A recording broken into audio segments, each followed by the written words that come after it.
venant du drame de Wendake dans la région de Québec, en deux petits garçons, 2, 5 ans, deux frères qui ont été assassinés en fin de semaine, Dani.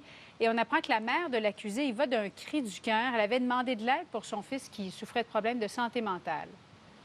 Effectivement, Julie, alors la mère de Michael Chicoine qui exprime toute sa peine dans une lettre qu'elle a fait parvenir aux médias.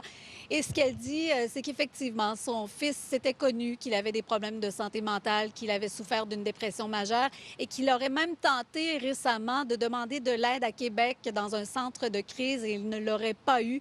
Alors, je vous lis quelques extraits d'ailleurs. Elle dit: Jamais, jamais, je n'aurais pensé que Michael aurait pu être un danger pour quiconque et qu'il commettrait l'irréparable.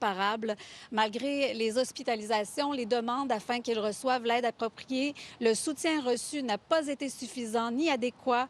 Son médecin de famille a tout fait pour obtenir l'aide, mais les portes se sont refermées. Le processus de guérison et vers le pardon me semble inatteignable. Alors pourquoi les autorités n'ont pas agi dans ce dossier? On sait qu'il y a eu des signalements. 5 enquêtes sont en cours, je vous le rappelle. Et on a parlé avec une avocate qui se spécialise en matière de signalement à la Direction de la protection de la jeunesse. Elle a défendu d'ailleurs la mère de la fillette martyre de Granby. On l'écoute. Qui à la DPJ, qui a pris ce signalement-là et qui l'a mis de côté? Et c'est ça qu'il faut changer. C'est l'imputabilité. C'est la culture aussi de croire, d'entendre la famille. Parce que je vais vous dire que j'ai encore des dossiers où on ne croit pas au signalement, où on ne croit pas les parents, où lorsqu'un parent va verbaliser qu'il y a des dangers dans le milieu, on va lui dire que c'est un conflit parental et on ne va pas aller vérifier. Et ça, il ne faut plus que ça se passe.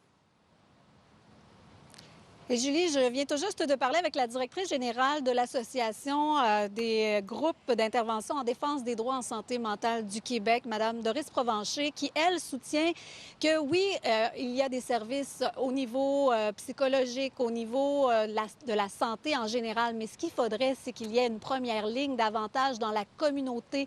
Par exemple, le centre de crise, c'était trop plein pour recevoir des gens. Alors, qu'est-ce qu'il faut faire exactement? C'est là où il faut se poser des questions. On l'écoute. Dans notre société, on investit beaucoup plus dans le système biomédical qui coûte très cher. Et c'est sûr qu'ils investissent aussi dans les organismes communautaires.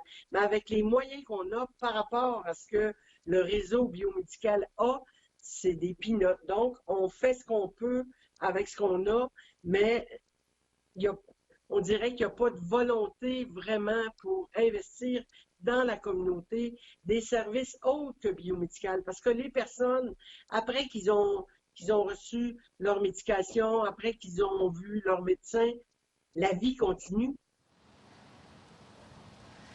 Évidemment, la mort de ces deux jeunes garçons de 2 et 5 ans secoue. Vous voyez toujours ce mémorial ici à Wendake. Il y a toujours des gens qui viennent se recueillir aujourd'hui. Alors, il y aura enquête sur le dossier. Est-ce qu'on va obtenir des réponses? Est-ce qu'il y aura des solutions d'apporter? Évidemment, on va suivre le dossier. Merci beaucoup, Dani.